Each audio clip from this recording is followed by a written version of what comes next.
तो जय जगन्नाथ सांग मैंने यही किसी दिन है वीडियो पोस्ट कर पारि जेहेतु मो देह टी खराब था आउ कम भी किसी था तो वीडियो रिकॉर्डिंग बहुत किसी करदेली कि वीडियो एडिटिंग करने टाइम मिल ना तो मुझे बहुत लेट कर सारे वीडियो पोस्ट करने आपण तो थंबनेल देखि जापर वीडियो क्या हो तो आप तो जानते ओडार द्वितीय श्रीक्षेत्र कौटी बारिपदा जेहेतु आज आमर बाहुड़ा तो आम दुई सांग एठू बाहरिलु बालेश्वर ठू बारिपदा केमी कौन बाहुड़े द्वितीय श्रीक्षेत्र में पालन करती सेठी आमे केमिति पहुँचलु कौन खाइलु केमिति कौन आमे रथ टाणिलु ता विषय डिटेल्स जानापी हेले आपको वीडियो लास्ट पर्यंत देखापी पड़ो चलतु।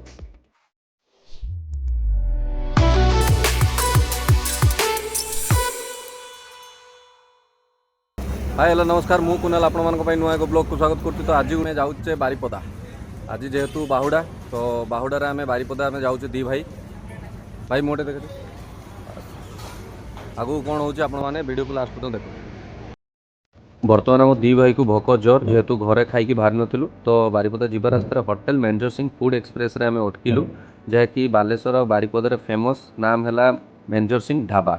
तो सेठी पहुँचिक देखिलु भिड़ एते थिला जे आम जदि खाइबा ऑर्डर करछु खाऊ खाऊ पुणी भारी लेट हो पहुँचा लेट हो मो सांग कहला ऑर्डर करदे देखा तो जाओ भाई आमको जल्दी ऑर्डर आमको देदेले। तो आपने देखिपे आम भेज थाली मगैलु तो क्वांटिटी और क्वालिटी आप देखिपे कौ भाई आइटम केते प्रकार आइटम देखु। तो चलतु मु बर्तमान टेस्ट करी आपन को देखुची कौ भाया टेस्ट होता खाइबा।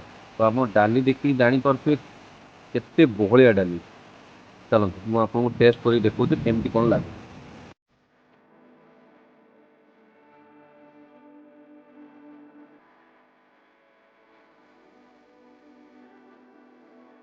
आप विश्वास करेंगे खाइबा एते टेस्ट थिला मो सांग को भी पचार खाया केमती लगुच से गोटे खाई देखा कि सी मोबाइल बिजी हो बर्तमान आम खाई खुआ देलु बर्तमान आम बाहरिलु कहीं बहुत लेट भी हो गला वर्षा भी उठेला तो आमको जिते जल्दी पारिकी बारिपदार जाकि पहुँचबार अच्छे। आप भावुए भिड कौन डायरेक्ट खाइबा पाखर आरंभ होगा सेमती किसी ना घर जो बाहर वर्षा जोर होता से घर पाखर भिड कर पारे कि बाट आसला देखिए वर्षा होनी तो से भिड आरंभ कली ऊपर से घरे खाई नथिले गोटे ढाबार आम खाइले खाई आम बर्तमान बारिपदा आड़ को बाहरिलु। तो आपने जानते बारिपदा गला बेले नेचर केते भल देखा जाए आ बारिपदा गला बेले ड्राइविंग करने भी बहुत भल लगे। तो चलतु वीडियो को बेसी लंबा न करिकी आमर डेस्टिनेशन पहुँचिकी आपन सहित पुणी थोड़े आम कथा हबु।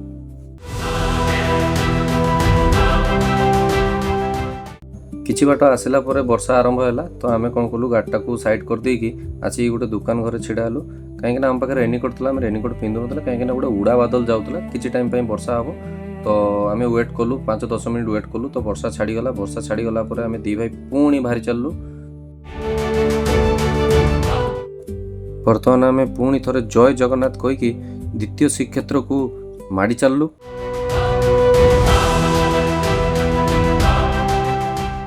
किछि बाट आसला परे पुणी थोड़े वर्षा आरंभ होगा तो आम कौन कलु काले लेट हो बाहुड़ा रथ टाणी पार न टाणी पार तो आम दी जन रेनिकोट काढ़ी पिंधि पकेलु जय जगन्नाथ कहीकि पुणी थोड़े माड़ी चलु द्वितीय श्रीक्षेत्र को।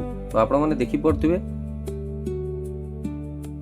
तो बर्तमान आम बारिपदा पाखे पहुँची गलु तो बारिपदा पाखे पहुँची गलु जेहेतु वर्षा उदा भी बहुत ठंडा ठंडा लगुला तो आम कौन कलु गोटे दुकान साइड रखिक चाह पीवाई रहिलु। तो चाह पीला टाइम रे पुणी वर्षा आहरी जोर से काचिला से आम 10-15 मिनट कि 20 मिनट पाखापाखि से आम वेट कलु वर्षा छाड़ाटा जेहेतु आम बारिपदा पाखे पहुँच जाइछु तो ये आम रेनिकोट रखिकी बाहर। तो बर्तमान वर्षा टी छाड़ीगला तो चलतु ए बारिपदा मार्केट आपको टे देखी देखिकी आपको द्वितीय श्रीक्षेत्र में पहुँचिकी आप सहित कथबार्ता है।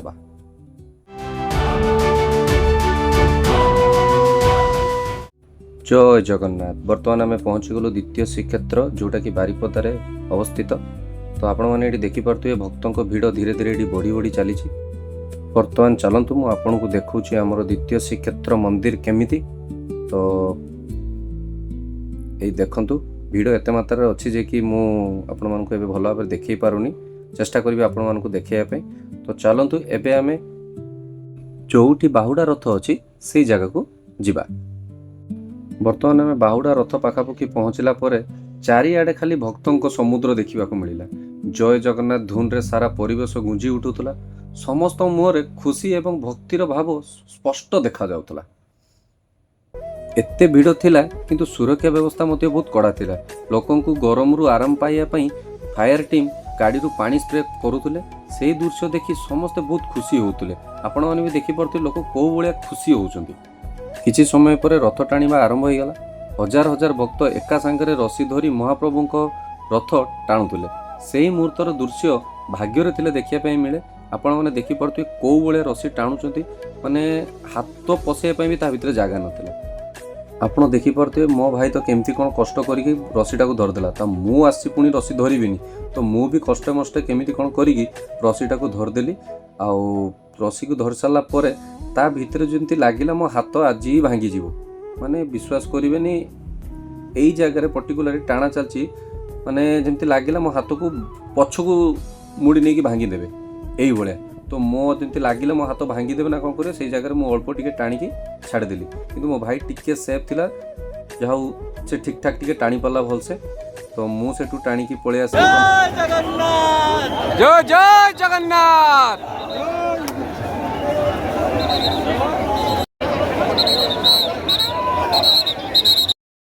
बर्तमान कौन है ना भक्त एमती टाणुंट रसी को, रसी दी साइड्रु दी पटू टाणा जाए। तो भक्त एमती टाणी दीटा रसी गोटे जगह को करदे।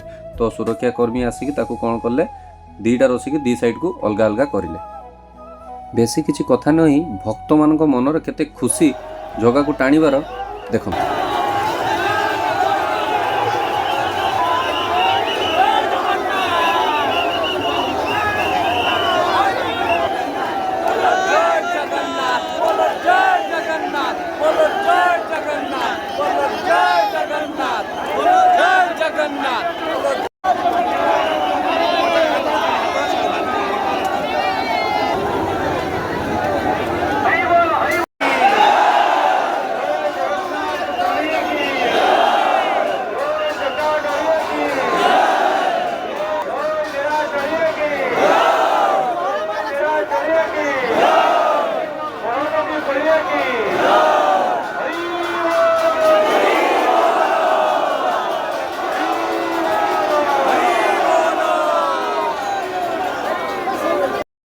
आपण देखिपे महाप्रभु रथ को टाणिकी भक्त मान मनर केते खुशी। किंतु महाप्रभु मन दुख थिला, सी चाहू नथिले भक्त को छाड़ी जावाई। तो सी कौन कले रसी को छिड़े देले। तो यह भक्त मान श्रद्धा और विश्वास एक प्रकाश।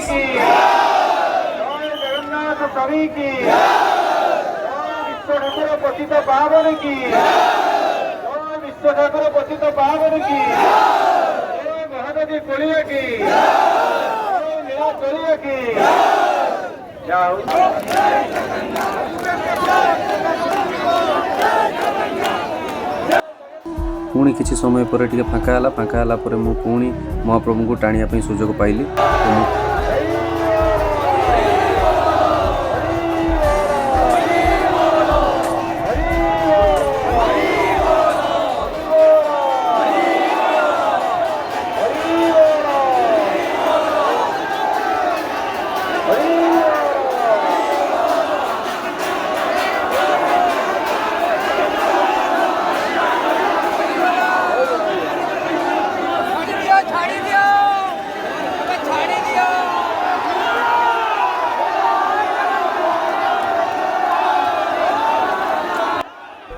वर्तमान महाप्रभु पहुँचीगला पर भक्तों मनर केते खुशी और आनंद देखो।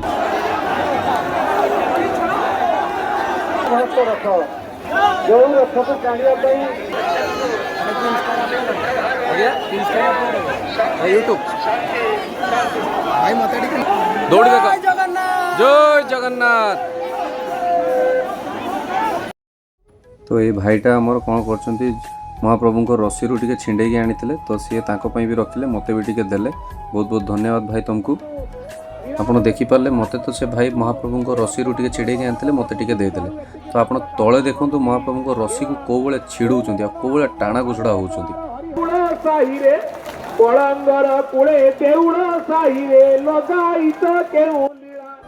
बर्तमान मुझे आपण मान चेष्टा करुँची महाप्रभु को पाखु दर्शन करदेवाई।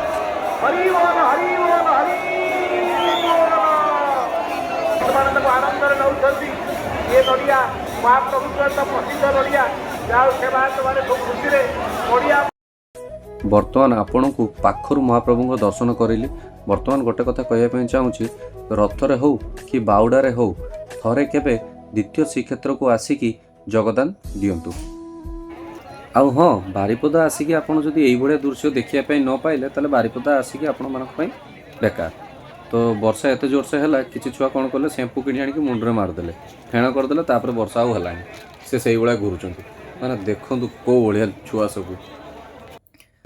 ତ ୟା ଭିତରେ ମୋ ସାଙ୍ଗ ସେ ଭିଡ଼ ଭିତରେ ପଶିକି ପ୍ରସାଦ ଧରିକି ଆସିଲା। ଟିକେ ଆମେ ପ୍ରସାଦ ଟିକେ ଦୁଇ ଜଣ ଖାଇଦେଲୁ। ପ୍ରସାଦ ଖାଇସାରିଲା ପରେ ଦୁଇ ଜଣ ମେଳା ଟିକେ ଏପଟ ସେପଟ, ତାଙ୍କର ମାର୍କେଟରେ ମେଳା ଟିକେ ବସିଥିଲୁ, ତାକୁ ଟିକେ ବୁଲାବୁଲି କଲୁ। ଆପଣ ଦେଖନ୍ତୁ ମନ୍ଦିରକୁ କେତେ ସୁନ୍ଦର ଭାବରେ ସଜେଇଛନ୍ତି। ମନ୍ଦିର ଗେଟ୍କୁ ପୁରା ଫୁଲରେ ସଜେଇଥିଲେ, କେତେ ସୁନ୍ଦର ଲାଗୁଥିଲା। ସତ କହିବାକୁ ଗଲେ ବାରିପଦାର ବାହୁଡ଼ା ରଥଯାତ୍ରା ଅନୁଭବ ମୋ ପାଇଁ ବହୁତ ସ୍ମରଣୀୟ ରହିବ। ଏଠାକୁ ଆସି ଭକ୍ତି, ଲୋକଙ୍କ ଭଲ ପାଇବା ନିଜ ଆଖିରେ ଦେଖିବାକୁ ସୁଯୋଗ ମିଳିଲା। ଆପଣମାନଙ୍କୁ ଭିଡ଼ିଓଟି କେମିତି ଲାଗିଲା କମେଣ୍ଟରେ ନିଶ୍ଚିତ ଜଣାନ୍ତୁ। ଯଦି ଭିଡ଼ିଓଟି ଭଲ ଲାଗିଥିବ ତେବେ ଗୋଟିଏ ଲାଇକ୍ କରନ୍ତୁ, ସାଙ୍ଗମାନଙ୍କ ସହିତ ସେୟାର କରନ୍ତୁ ଏବଂ ଆମ ଚ୍ୟାନେଲକୁ ସବସ୍କ୍ରାଇବ୍ କରିବା ପାଇଁ ଭୁଲିବେନି। ଆପଣମାନେ ମୋ ଭିଡ଼ିଓକୁ ବହୁତ ସାରା ଭଲ ପାଇବା ଦେଇଥିବାରୁ ବହୁତ ବହୁତ ଧନ୍ୟବାଦ। ତ ପୁଣି ଥରେ ଦେଖା ହେବ ନୂଆ ଜାଗା, ନୂଆ ଭିଡ଼ିଓରେ। ଜୟ ଜଗନ୍ନାଥ।